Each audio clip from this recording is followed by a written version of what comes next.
बिस्मिल्लाहिर्रहमानिर्रहीम। शव्वाल की 27, 28 और 29 तारीखों का एक ऐसा अमल जो कि हज़रत मोहम्मद मुस्तफ़ा सल्लल्लाहु अलैहि वसल्लम का दुरूद शरीफ है, और इसकी बदौलत अल्लाह ताला आपको माल की फरावानी अता फरमाएगा, अल्लाह ताला आपको रिज़्क़ की फरावानी अता फरमाएगा, कारोबार में तरक्की अता फरमाएगा और आपकी ज़िंदगी से परेशानियों, आफात और बीमारियों और हर तरह की मुश्किलात को दूर फरमाएगा।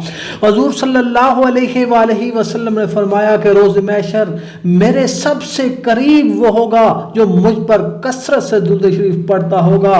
दुरूद शरीफ इंसानों के गुनाहों का कफ़ारा बन जाता है। दुरूद शरीफ ऐसी इबादत है जो कि लाज़िमन कबूल होती है, जो कभी रद्द नहीं होती। बाकी बहुत सी इबादत रद्द हो जाती हैं, लेकिन दुरूद शरीफ एक ऐसी इबादत है जो कि हर सूरत में कबूल होती है, हर सूरत अल्लाह ताला उसे कबूल करता है, क्योंकि हज़रत मोहम्मद मुस्तफ़ा सल्लल्लाहु अलैहि वसल्लम के लिए ये एक तोहफा होता है। दुरूद शरीफ पढ़ने वाला कभी परेशान नहीं होता, कभी नुकसान में नहीं जाता।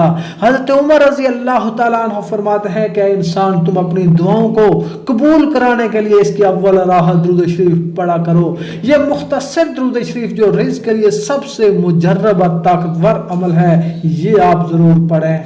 अल्लाहुम्मा सल्ली अला मुहम्मदिन अब्दिका व रसूलिका व सल्ली अलल मुमिनीन वल मुमिनाति वल मुस्लिमीन वल मुस्लिमात। आप इस अमल को 111 मरतबा रोजाना पढ़ें और ये 3 दिन ये अमल जरूर करें। अल्लाह ताला आपको इसका फैज़ अता फरमाएगा, अल्लाह ताला इसकी बरकत से रिज़्क़ की फरावानी अता फरमाएगा और आपको परेशानियों और आफात और मुश्किलात से अल्लाह पाक आपको निजात अता फरमाएगा।